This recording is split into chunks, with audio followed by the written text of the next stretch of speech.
Albert, what are your emotions like when you walk through Busch Stadium tonight? I mean, it hasn't hit me yet, but I'm pretty sure later on, especially when I take the field, if we get a chance to play tonight, it'll be, I'm not really an emotional guy, but I think it's probably going to get to me. It's getting to me now, just walking and seeing Jimmy and Mike and, Jari just FaceTime me. He's like, hurry up, we're waiting for you. So it's just something that a weekend that besides the 2 World Series that we accomplished together here in this organization with the Cardinals, I think this is probably going to be right out there this moment, this weekend, and I'm going to try to embrace it, try to enjoy it, and celebrate it with my family and my wife and, some friends.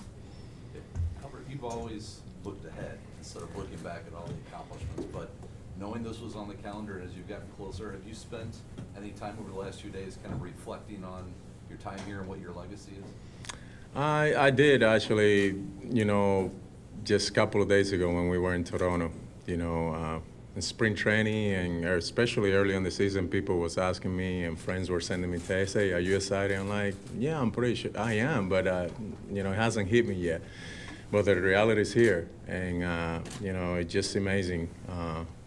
Starting my career here, 11 years, the success that I have here, 9 playoff, 2 World Series, the best fans in baseball. I use the term that I came here as a little boy and I left as a really strong and big man, like growing man, and included that a lot of credit I give it to players, like Gene Emmons, Placido Polanco, Fernando Viña, Edgar Renteria, Mike Matheny, and the list going on and on. Larry Walker, Woody Williams, and then my little brother who's in this room, Jerry Molina. I mean, and those memories and the accomplishments that you have together, it's just amazing. That's something that nobody's going to take that away from you. It doesn't matter now if I'm out west playing, those memories is here and here. And, my goal now is to try to have the same experience that I have here over there. It hasn't been the best one yet, but hopefully by the time I'm done playing, I'm able to bring a championship also to the city of Anaheim. What do you want your legacy to be in St. Louis? Why did I want? This is not about me. First of all, it's about, representing God and my family. And through that, who I giving all the glory and all the credit, who giving me the platform and the ability and the talent to play this game. I think the best thing for me and people that know me for so long, this is not about me. It's never been about me. It's about, being, who's around me and the players. And if I can make those guys better, then I'm going to become a better player. And, I think every time that I come here, whether it's, doing event through the foundation or just for a weekend with my family, I enjoy, because it's just a great town, not just to play baseball, but also to raise your family. And, that's why I still have a home here, and I enjoy it every time that I come, in the off season here. And, this weekend, it just, it's going to be pretty amazing for me. My Hicks, KSDK. Can you talk about what makes the St. Louis fan base so special and what it will be like for you to step up to the plate tonight and get that ovation from the fans?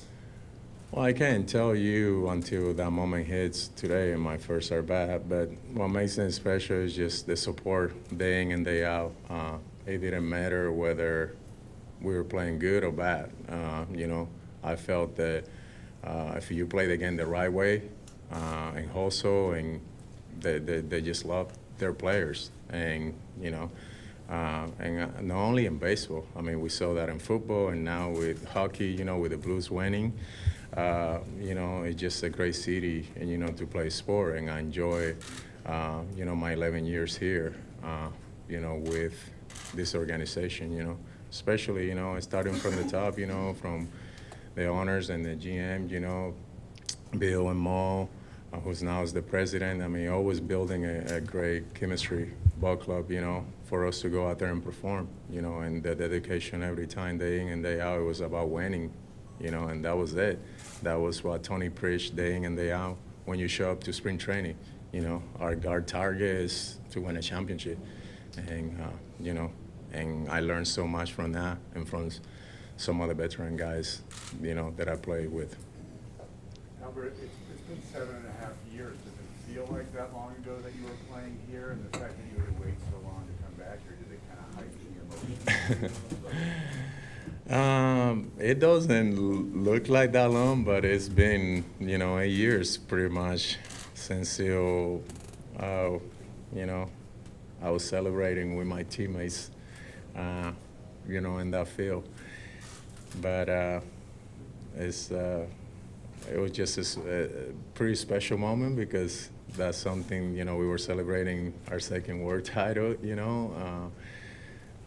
together with Yadi, Bueno, which I look at the roster, and they're the only two guys left there, from that 2011 team. And, man, it has gone quick, but I think, the time is perfect, and, this is the right time, and I'm going to enjoy it. Albert, you never left. You kept residence here, you say your house here. The foundation grew. You stayed here, true to your word. Have you noticed, or how would you describe some of the people maybe who had hurt feelings or upset that you left? Has everything kind of gotten better? Have you felt more of that warmth here over the last couple of years? Everybody come back together? See, but that's the thing that I never, no one moment. I know there was a lot of people that probably, had some hurt feeling about it, but I never have.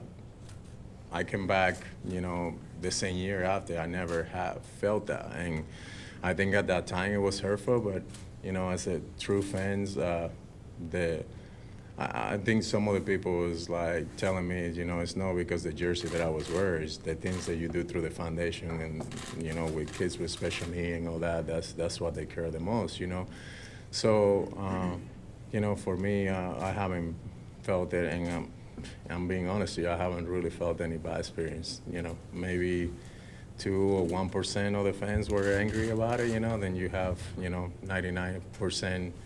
Or, of the fans, that, hey, it's this business, and, I'm happy where I am. I think I made the right decision for me and my family, and, the Cardinals made the right decision too. So, you just move on.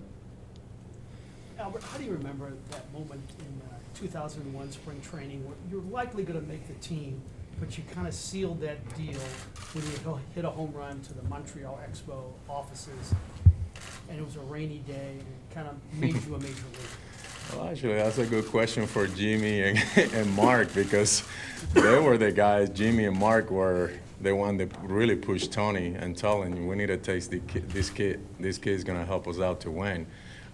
So I said it early. I didn't thought that I was gonna make the team. I knew that I was having one of my best probably spring training that I had in my career so far. But I think my goal was to try to have the best spring that if the organization need me during the year, that I was the first guy that they call. And, it helps a lot that Bonilla got hurt and opens the door for me. And then, I start playing some outfield. And then, I think that's when, probably one of the best center field that I've seen with my own eye play, Gene Edmonds, told me, how to play it really helped me out so much in the outfield, whether I was in right field or left field.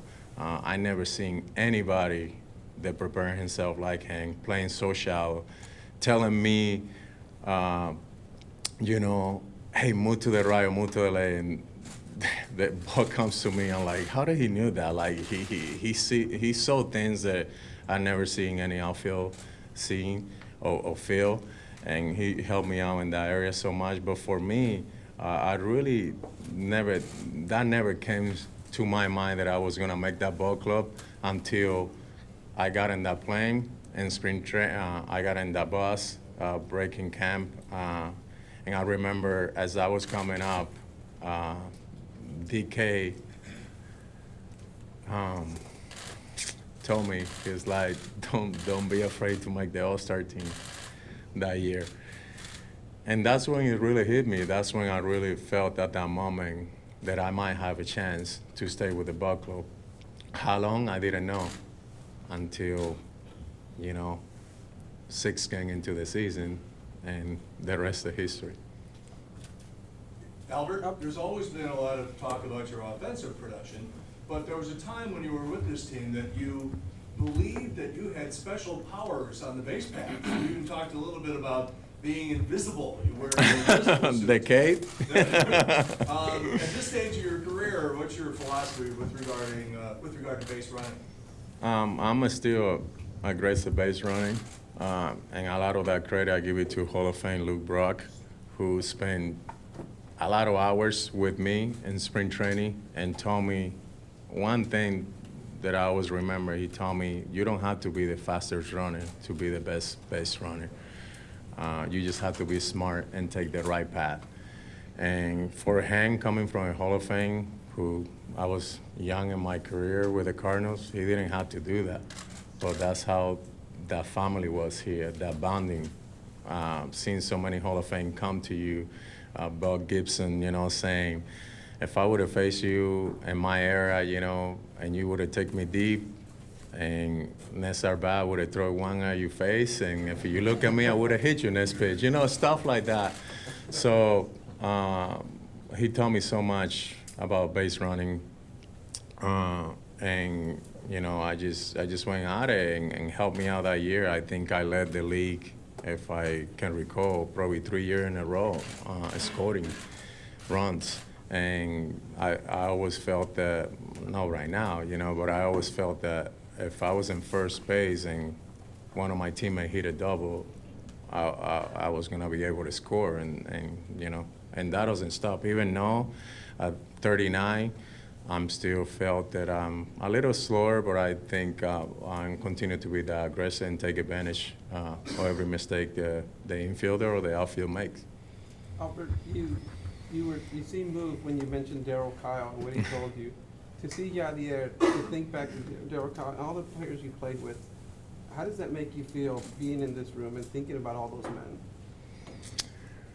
Because I mentioned earlier, you had success in this game.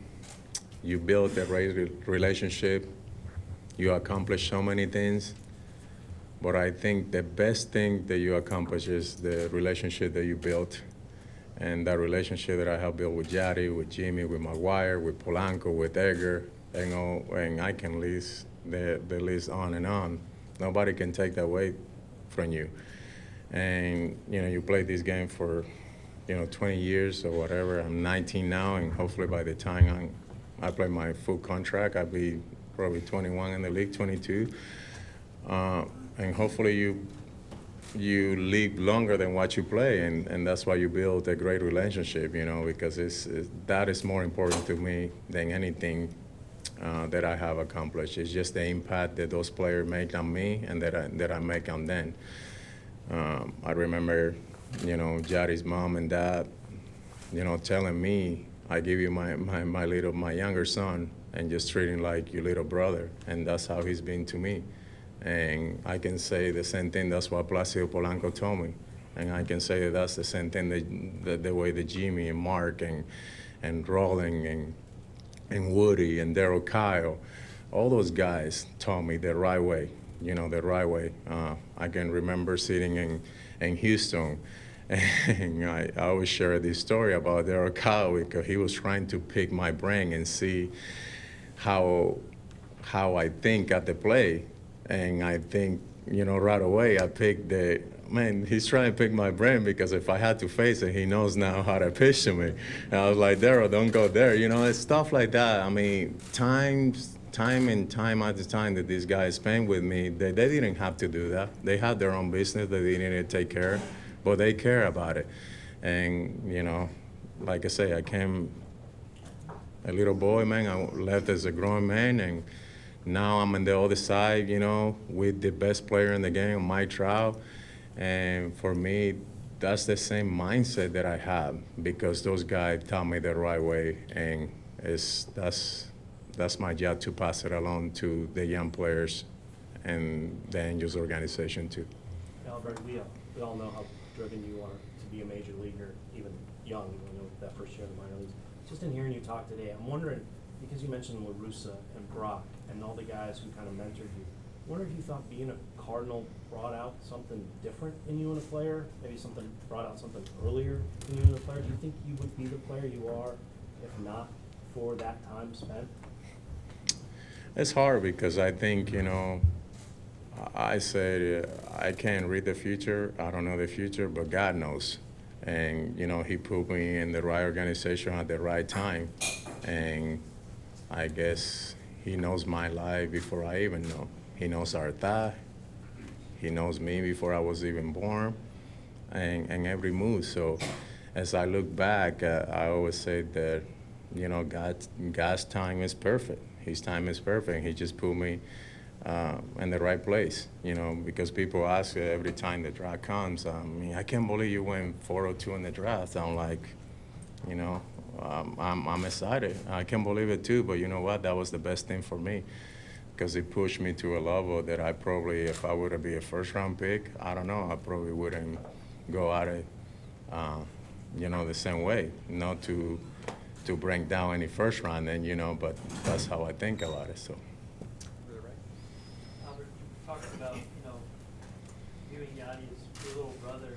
There are guys in the clubhouse now who speak about him and what they learned from watching him, kind of like he speaks about watching you. Just curious what you've observed in him after you've left and how he's kind of become the leader of the Cardinals and how you've watched him grow in that role. What was amazing about Yadi is that he didn't have to hit 300. He didn't have to be the best catcher in the game. And for me, when he's done retiring and playing this game, he's probably going to be the best catcher that ever played this game. He was a leader, man, because he wanted to learn. He was just a really quiet leader. He didn't have to be so vocal. Just the way his preparation, the way that he went at it every day in and day out. You know, let's face it, I watched a lot of video, but this guy was just way beyond with the scouting report and all that.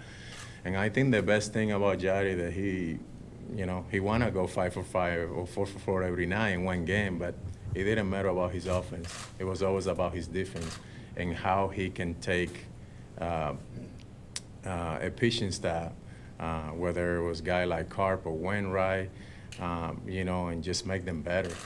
And, I mean, you saw about 3 years ago what he did with the Puerto Rican World Baseball Classic. I mean, look at the amazing job that he did with that. And I think he was always a leader.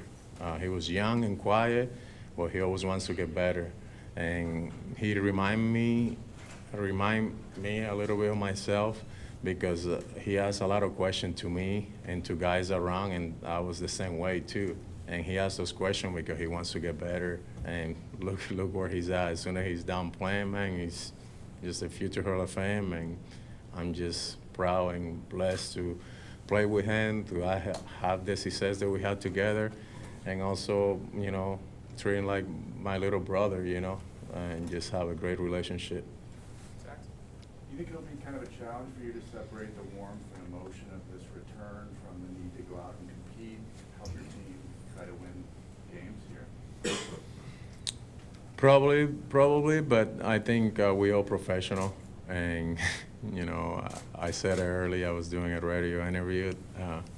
I always root for those guys on that side because, you know, they're part of my family, but this is the only weekend that they probably won't root for me and I won't root for them. So we are professional. I think, you know, at the end of the day, it's about going out there and, you know, and help our ball club individual and enjoy and probably play the best baseball and best team win at the end of the day. But I know that the main focus is me coming back here, but I'm also blessed and excited that the city of St. Louis is going to see the best player in the game play here in Busch Stadium. And he's going to get a feeling this weekend about what really baseball fans are. And this place is going to be pretty special. So I'm excited for him too. And he already said he loved the stadium. So, but watch when he gets out there too. And I'm pretty sure the fans are going to go crazy out. And so hopefully he can have a great series because this is a pretty special player. So I'm excited for the fans to watch him play. Do you ever think about a statue next to Lou and Bob and Ozzie? And part two of this question is, you're going to have a tough decision to make in the Hall of Fame and a hat. Thought about that at all? I don't. I really, you know, and I'm speaking you from my heart. I don't, you know, I'm gonna say a thing just to say. Just I'm still playing, so it's hard for me to really think about those things because those are things that I cannot control. You know, I'm trying to focus on the things that I can control, and that's to prepare myself and get ready to go out there and play and help my ball club to win. Now, when I'm done playing, those are decisions that I'm gonna have to make. But you know, this game is already hard enough, so I try not to think too much about stuff that I cannot control. Have you been back to this stadium since 2011? No. Is that Oh all? well, not since our last Not since celebration. Not since Tony told you all about it? No, that's it. I drove around one time. That's it. Because I had an event for Down syndrome. I had a prom just down the street in a hotel, and I drove. I was like, man, they done a lot to the stadium, but inside the stadium, no once. So and I think it's and it's excited now because it's pretty special, you know. Is that on purpose? I mean, did you? No, it just there was no need for me to come down here. You know, it's the off season. You know, I have a place to train. I'm in California right now, a great place, and you know, so there was just no need for me, you know, to come over here. But that didn't mean that I didn't stay in touch, you know, with the guys. You know, that really take care of the guys that really deserve a lot of credit. And those were the, you know, the Rip Rowan, the CJ Sherry, you know, guys that really take care of us to make our life easy so we can go out there and play. They were the traveling secretary, you know, the equipment guys, you know, the bad boys and all those guys that still have a great relationship with them, you know, Mark Wash, Ernie Moore, you know.